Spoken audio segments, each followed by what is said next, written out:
Alright, I'm back. So it's fun watching a video yesterday about likability, popularity, how introverts can be perceived to be likable or popular when they don't actually like dealing with people or speaking to people. So I think I'm more of an extrovert. It depends, really depends. I think there was another term that they used, amnivert. Forget what the other one is, amnivert, something like that. Anyways, something that she mentioned was, especially when you're presenting, right, doing a speech or something of that nature, these social cues are important, right? And one of those social cues was talking with your hands, right, to actually be a tool and a descriptor, and to, I forget the term that she used, to outline, right, what you're saying. Use your hands, because it is a trustworthy thing. When people talk with their hands, it means that you can really understand them and you can trust them. So I realized sitting up here in this new setup here, you can't see my hands, but sometimes when the camera is tilted up like this, my hands are running and they're doing all of this stuff, but you can't see them. So I'm trying to direct the camera down so you can maybe see what I'm outlining with my words and my hands and things like that. But before, they were moving and I was talking about the Psalms and the Proverbs and doing all of this stuff, and you can't see what I'm doing. So I'm like, let me show my hands for this one, just for old time's sake. I know I used to talk with my hands quite frequently. But let's go ahead and get into this section of Proverbs. I mentioned we talked about duality, right? How it's okay to have duality, and duality is important because it's really just two different perspectives or two sides of the same coin. All right, I told you masculine with the feminine, the male with the female, the night with the day. You can't have one without the other. But now we are going to discuss dichotomy. Okay, and dichotomy is you can have one and you best decide which one to be with and which one is the right one. Dichotomy is like basically to give you an example, right? Righteousness and wickedness. All right, so of course we want to choose the righteousness and we want to stay on the side of righteousness. These next few things will outline some wisdom that is very, we should say, common sense, right? Common sense, and things that we should understand, and perhaps warnings if we need to, we need to make adjustments or make improvements to get on this right side of the fence. We best do so, and we best make those changes so we're not perceived as being on the other side of the fence and experiencing this negative dichotomy. We should really be on the one side of the fence. Pick a side, choose a side, and stay on a side. Don't be flip-flopping and integrating back and forth when it comes to this type of dichotomy. It's not duality, right? It's not duality where we can flow and ebb and, be one with the other. Dichotomy is very strict on where you should be and where you should stay. And this Proverbs section will go ahead and outline this for you.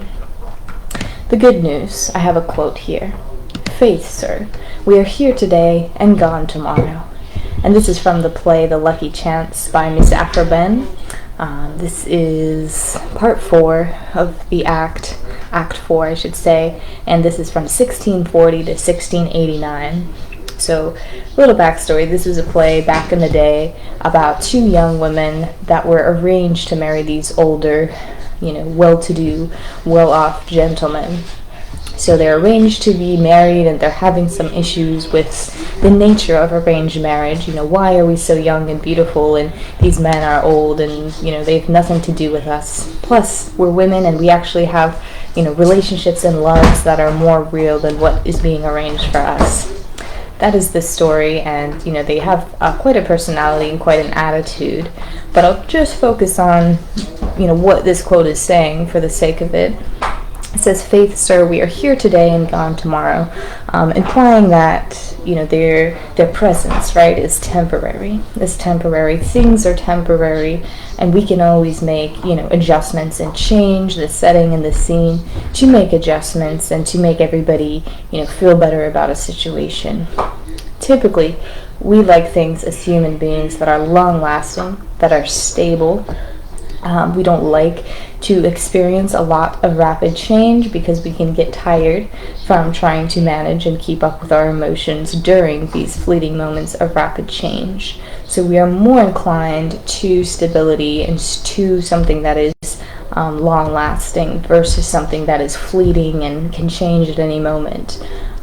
With that being said, if we are uncomfortable with a situation, things can always change. There's temporary settings for pretty much everything.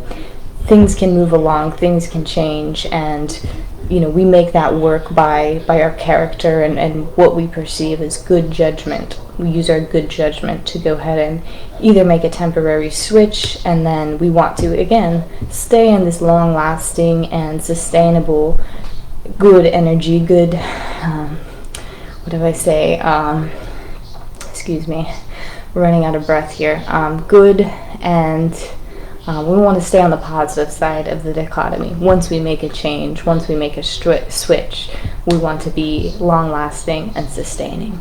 So this next section of Proverbs will talk about a lot of things that seem like common sense, and some of them are a little bit tricky. You feel like, I could do better on some things, just like I felt when I was reading. So again, it's going to talk a lot about different things, but we're only going to read just the 7th verse. If you want to get into the whole of it, feel free, but we definitely touch on some good points here.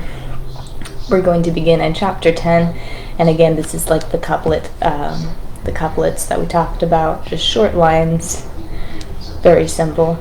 All right, the Proverbs of Solomon. Just take a little breath. Okay. The name of the righteous is used in blessings, but the name of the wicked will rot. Whoever heeds discipline shows the way to life, but whoever ignores correction leads others astray. The fear of the Lord adds length to life, but the years of the wicked are cut short. Hopes placed in mortals die with them. All the promise of their power comes to nothing. Those who are kind benefit themselves, but the cruel bring ruin on themselves. Whoever seeks good finds favor, but evil comes to those who searches for it. Comes to one who searches for it. The wicked are overthrown, and there are no more, but the house of the righteous stands firm. An honest witness tells the truth, but a false witness tells lies. The lazy do not roast any game, but the diligent feed on the riches of the hunt. One person pretends to be rich, yet has nothing. Another person pretends to be poor, yet has great wealth. A wicked messenger falls into trouble, but a trustworthy envoy brings healing. Stay away from a fool, for you will not find knowledge on their lips. A quick-tempered person does foolish things, and the one who devises evil schemes is hated. The fear of the Lord is a fountain of life, turning a person from the snares of death. The lips of the wise spread knowledge, but the hearts of fools are not upright. Better a small serving of vegetables with love than a fattened calf with hatred. The greedy bring ruin to their households, but the ones who hate bribes will live. When the Lord takes pleasure in anyone's way, he causes their enemies to make peace with them. The highway of the upright avoids evil. Those who guard their ways preserve their lives. A scoundrel plots evil, and on their lips it's like a scorching fire. Eloquent lips are unsuited to a godless fool. How much worse, lying lips to a ruler. A friend loves at all times, and a brother is born for a time of adversity. The one who has knowledge uses words with restraint, and whoever has an understanding is even-tempered. The mouths of fools are their undoing, and their lips are a snare to their very lives. In a lawsuit, the first to speak seems right, until someone comes forward and cross-examines. The poor are shunned by all their relatives. how much more do their friends avoid them? Though the poor pursue them with pleading, they are nowhere to be found. Whoever is kind to the poor lends to the Lord. He will reward them for what they have done. Stop listening to my instructions, son, and you will stray from the words of knowledge. The righteous lead blameless lives. Blessed are their children after them. Food gained by fraud tastes sweet, but one ends up with a mouth full of gravel. The human spirit is the lamp of the Lord that sheds light on one's most inmost being. The violence of the wicked will drag them away, for they refuse to do what is right. Whoever loves pleasure will become poor. Whoever loves wine and olive oil will never be rich. The sacrifice of the wicked is detestable, how much more so when brought with evil intent. The rich rule over the poor, and the borrower is slave to the lender. Alright, so yes, common sense, right? Common sense, but definitely gives you some kind of thinking, right? Something to think about, and how much do we want to be on the correct side of these dichotomies that are presented to us, right? Nobody wants to be on the other side, but it's mentioned, right, as a warning, right? If we feel some kind of like wavering, or I love olive oil, maybe I should cut back a little bit. But there's more serious topics too we should definitely just be paying attention to.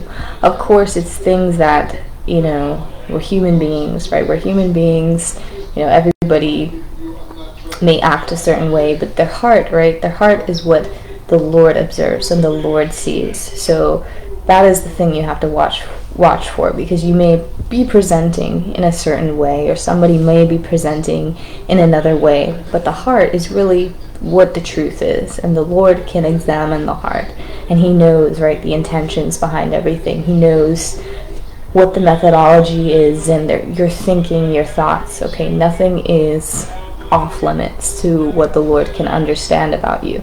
So this is why they're here, and this is why we read through this wisdom and learning about these different dichotomies, and how we can move from a temporary situation into a more solidified and long-lasting situation that we can be happy with, the Lord can be happy with, therefore the blessings will just keep flowing and flowing and flowing. So that is the important part, and we will read more. Okay, Proverbs is not done. Probably won't take us as long as it took us to finish Psalms, but we will certainly get through it in a good time. I appreciate you guys listening, just letting me come on here and keep my own accountability, because again, I told you, if I was not reading this to you, I would not be making the progress on my own time, in the Bible, studying, things like that, if I didn't have some kind of responsibility to, present with, even if it's just a few listening and paying attention. It's good, and I do appreciate the accountability that I would have to come and present to you, and the patience, of course, because some days are better than others. I appreciate you guys listening. Have a beautiful and wonderful day, and I'll talk to you very soon. Bye-bye.